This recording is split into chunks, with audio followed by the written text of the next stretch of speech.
A new origin is being added to Synthetic Dawn. We're also getting Empire focuses, an Empire timeline, game pacing adjustments, and a huge change to achievements. I'll also be going over the answers from the last dev diary, as I think it clears up a lot of questions that I had and a lot of people had about Precursor selection from last week. Let's get straight into it. So firstly, some of this has already been covered in the announcement diary, but they'll be providing more up-to-date screenshots and more details. As this is from a build that is still in active development, there'll be placeholder icons or temporary text in some of these screenshots, and all of these are still subject to change. First, let's cover Empire focuses and the timeline. While designing the Empire focuses, we had several thoughts. Stellaris is a dynamic game full of wonder and possibilities. Our sandbox nature means predefined and structured trees cannot work for us. This is something we've talked about before, and I fully agree. I don't want a linear path, but there needs to be something that might help newer players, so let's hope this is it. Tasks provided by focuses should help guide newer players through the game, providing suggestions for short and medium term goals. Again, something I was saying, how Stellaris is so much better if you can come up with goals, but when you first play the game, you don't know what a good goal is. Behaving in a manner consistent with your Empire focus should naturally complete the tasks from that category. Empire focus categories are conquest, exploration, and development. Names subject to change. So there's no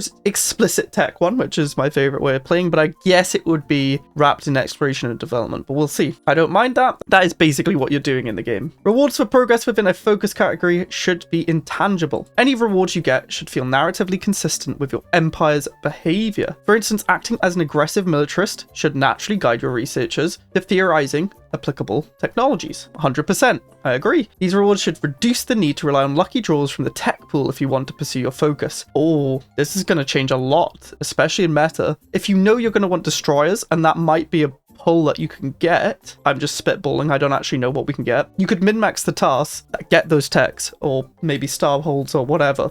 I like that. It means guides and builds can be a lot different because we might be able to do specific things to get techs that we 100% want and we're not relying on luck. The Empire timeline and focus share a tab in the situation log. The current mockup of the timeline tab, some differences will exist between this and the final version. Let's break this down. So we've got the Empire timeline at the top. There's a minus and a plus, I'm presuming that's a zoom, and a scroll at the bottom. Well, it's more like dots, I guess. So we can see the origin picked was prosperous unification. Then we get our first survey done in 8 months. First colony, first contact, war declared. Wow, they got declared war very early. Or they did the declaring. So it looks like a lot of firsts, and then it doesn't show you. I'm presuming they would have surveyed a lot more than one, but you only get your first one. And then the second half of this tab is the Empire focus, with the 3 tabs: conquest, exploration, and development. Conquest is 90 out of 100. I'm presuming once it gets to 100, we will get something like a tech, or at least progress to it. Then we have the cards. Each card has a description on what you want to do. It looks like there's like a reroll button as well in the top right, and then a reward that these cards will give you. Some give all of the Empire focus points, and they're all 10 at the minute, except for build 20 destroyers, which is 25. Now the last 3 have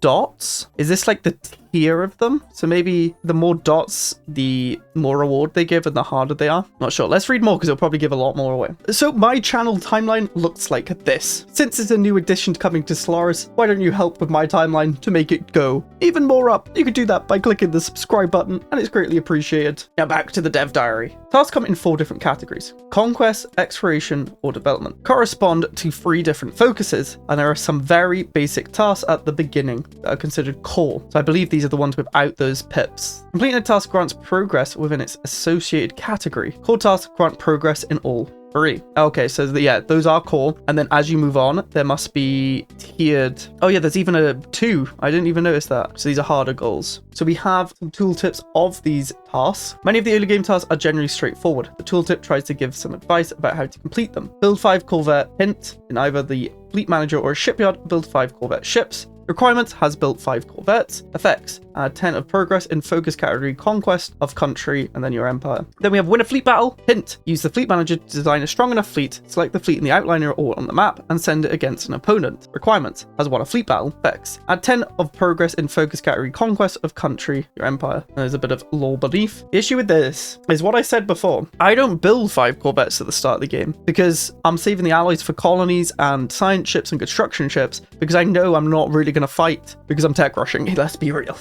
I'm tech rushing. I guess it's hard luck, but it is interesting that these might force me to play different if the rewards are good, but we don't know what the rewards are yet, so let's see. At any time, your empire will have 5 tasks offered, weighted towards your selected focus. Oh, so in that previous image, they've selected conquest, that's why it's big. So we're going to get tasks that are more weighted to conquest, but not necessarily conquest. Tasks complete automatically and retroactively. So if you've already completed an archaeology site, it will complete immediately if you draw it. If you have a task that either feels impossible or isn't something you want to do, you can discard it for a small unity cost. Okay, that solves some of my issues. So retroactively is huge because I would lose my mind if we had one dig site and then that came up. I really like that. Discarding it for a small unity cost, I mean, it could be good if I'm not wanting to build ships. Also, if I'm doing like a stupid challenge like star bases only, but I want to go through the conquest tree for some reason, I can get rid of any that are like build fleets or something. I don't know. At least we can discard them. I'm interested to know how much that costs. They probably don't know yet. What's a fair amount? Let me know in the comments. Many of the rewards for progression along a focus are, in brackets, currently, research options, thematically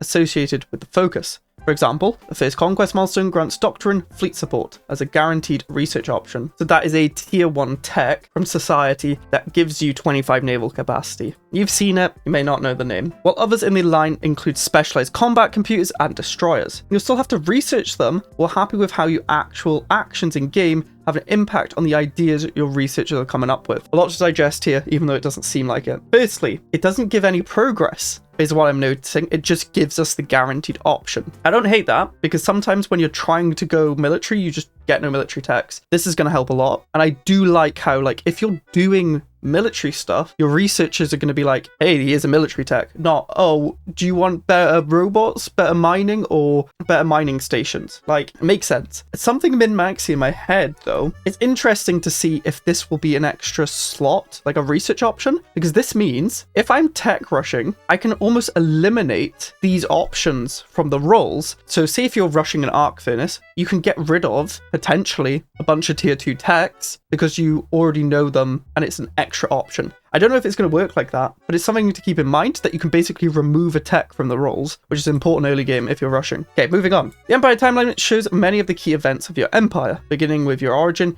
as the starting point. Important milestones will be logged as they happen. Empire first feature prominently on the timeline, such as your first colony, or the first time you've been humiliated by a fallen empire. Yeah, but some other crucial moments are listed as well, such as war declarations, megastructures, when a crisis appeared, or when an accursed rival stole your Galatron. Okay, so if it's just going to be first, it's looking like there's no graphs, like I said in my other video. I'd love to just see the Empire's resources graphed, like income or total. I don't know why, I just think it'll be cool. It doesn't look like you can change settings to always include every meeting or always include every colony, because some people might want every colony to be mapped. Will it always just be first? I'm not sure. A setting would be cool, or like a toggle feature, like show only first and then it repopulates the timeline. The timeline has several zoom levels to let you see a general overview of what happened at a glance, or a detailed list of interesting moments. Here's that. We see nothing new on the bottom. They've just zoomed out and it looks quite basic compared to the other screenshot. But yeah, this is zoomed out maximum and you can only see 6 years. Don't hate it. It doesn't take away from the game. I'd like more customizability, like a graph. I don't know why. I just want a graph. Okay, graphs would be cool. And maybe a filter or a toggle that lets you show every colony, or just first, every battle, or just important ones, or just conquer war goals. I don't know. It'll be cool. More customizability, but this is a really good start. And there's a lot to go on here, even for experienced players with the Empire focuses.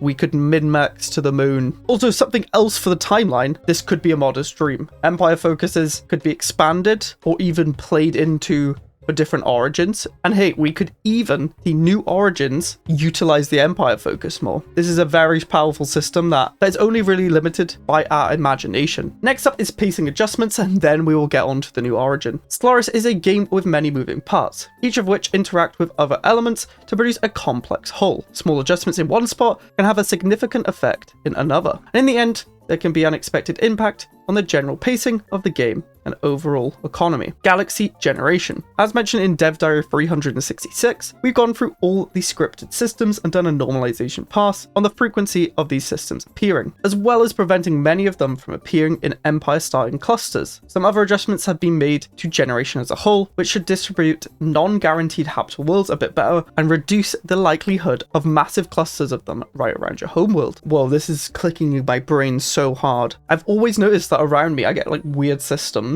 This is what must be happening, especially when I play on smaller galaxies. And when you play on multiplayer, sometimes the distribution of your guaranteed habitable worlds, especially if you're playing in my Discord games where we have like 20 people, join the Discord by the way, monthly community games, and games hosted by you. I've got a bot set up where you can just ping everyone with the role that wants to play a game. Pretty sick. But yeah, we'll get guaranteed habitable worlds really densely packed, or our spawns densely packed. I'm going to be really interested to see how that plays out. There were comments in the thread asking for the ability to easily change these weights. Since most of them now use scripted variables, they'll be very easy to change with mods. So essentially, if you're a modder or you want to get into modding, you can just change the number and stuff will spawn more, like rare systems to spawn more. You can get rid of base systems, basically uncommon, slightly common, common, very common, extreme, and the system max. And there's enclaves. As the pool of anomalies and pre-scripted systems with guaranteed anomalies have also grown over the years, we've adjusted the anomaly spawn chance increment a bit to compensate. Nice. It just means if you see a pre-scripted system, you're more likely to get the anomaly, but you're less likely to see a lot of the pre-scripted systems. Leader traits. A minor change from the original announcement is that we've implemented a suggestion from the forum thread to have the trait selection levels on even levels. It's much cleaner overall. Leaders still begin with a starting trait at level 1. They listen to your feedback, so make sure you go get feedback if you have any issues or suggestions. This basically means at level 2 our leaders still will be very strong because you get a starting trait at level 1, then a trait at level 2, and I believe they're still double powerful. It just means we won't have anything to do at odd levels, but they will still level your governing bonuses or fleet bonuses, like ship attack speed at every level goes up like 2% or something. If you have trait selections to make, the leader level up notifications will show the green call to action.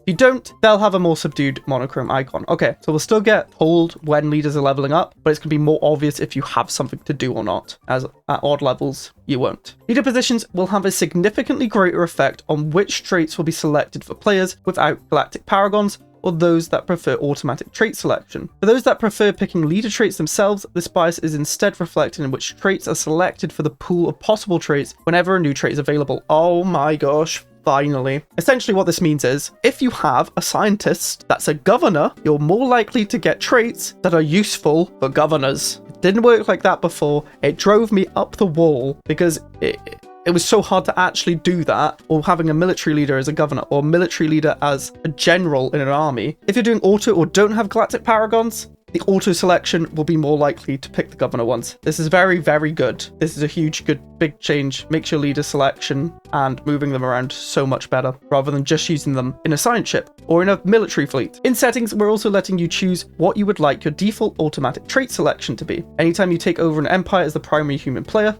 a distinction that is primarily relevant for co-op gameplay. It will make sure that the auto select leader box is set to your preference. Oh, okay. So essentially, if you play lots of games and you always want it to be auto, your settings will just set it to auto. You don't have to keep clicking it. Nice quality of life change, thank you. Events, messages, and notifications. We're going through many events, messages, and notifications to reduce the number of pop-ups that disrupt your general gameplay. While major events still appear as pop-ups, those that don't require an immediate response or are purely informational have been converted into notifications or toasts. As you can see here, Patreon newsletter. Wait, this is huge. The default option will be chosen. Does this mean we can set a default option for like the Patreon pop-ups? Like, I always want to be subscribed. That is huge. That is huge. I'm fairly sure I suggested this to the devs at some point too. It's the same for the trading from the interdimensional trade. Order restored. I don't actually know what that's relating to. Is that just like, okay, yeah, thank you for restoring order. Toxic terraforming candidate discovered, and then new resource discovered. The artisans and mirror dimensions can wait until I finish what I'm currently doing. This is huge. There are a lot of pop-ups. I've been playing a lot, especially like going through lots of galaxies for achievements, and the pop-ups get absurd now if you have all the DLC on. Good quality of life. As we've been doing this past, we've updated some of the messages that have been converted into toasts to make them more informative at a glance. Governing ethics shift. The United Nations of Earth has embraced a xenist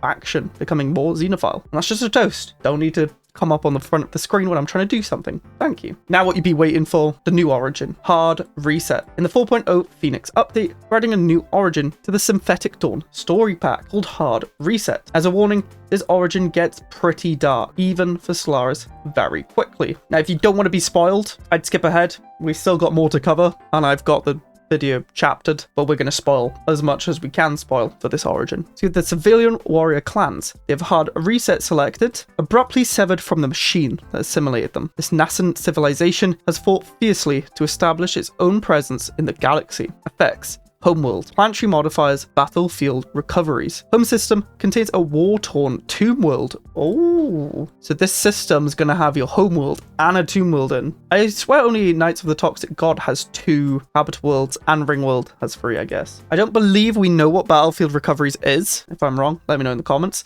Species traits. Limited access to cybernetic traits. You also get cyborg, shock troops, and unplugged. That's very interesting. We actually just start with a bunch of traits. We don't know what cyborg, shock troops, and unplugged is, so that's new traits, which is something I wanted in my wish list as well. That's pretty cool. Cybernetic traits are just machine traits, I believe, but a limited selection, so probably not the good ones.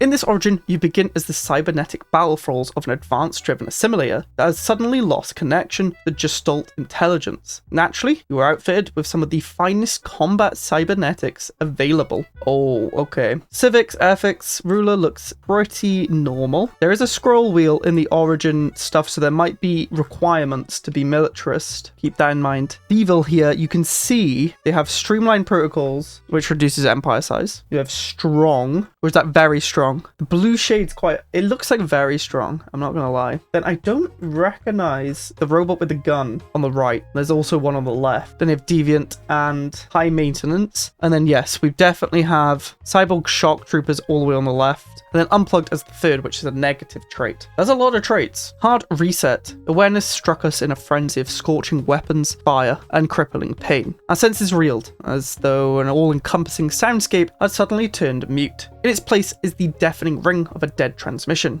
A bass note in the multi-sensory hellscape we now find ourselves in. Something wants to kill us. Murderous machines, devoid of organic components, and piloting ships which bear a striking resemblance to our own. Your initial attack was devastating and sudden, but it was also poorly coordinated. We scrambled a military response. Our instincts have driven us to fight back from a rudimentary hierarchy and gather our collective wits. This battle is not yet won. With our scattered forces now secured on Koros, we hope it soon will be. Then perhaps we can work out what any of this is about to begin. Your civilization begins in an immediate fight for your lives. What? Thankfully, as the elite battle thralls of your former masters, you excel at violence. This is good, because you'll need to fight through rogue barrier fleets that still infest nearby systems. Oh gosh, it's not a tech rush's dream that. We got 3 pictures here. I'm sure everything on Dreamloop is fine. No need to investigate further, right?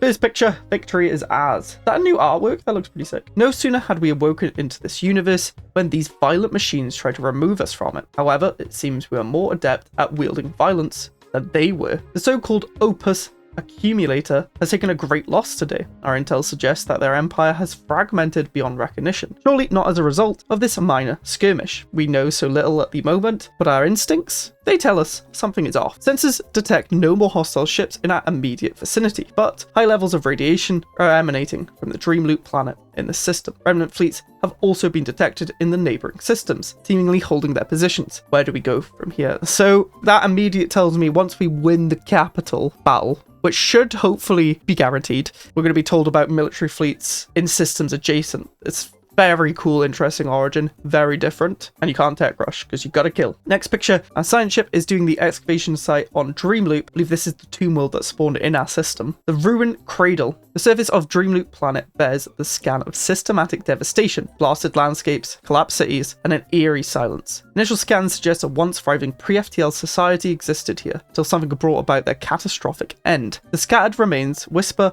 of an untold horror. Well, immediately my thought goes, this was a pre-FTL, our overlords, or the robots that have done stuff to us, probably, did experiments on, failed, blew them up, and then they started again with us. Next, another event chain, ambient, dissonant, calming. Event chain, machine legacy.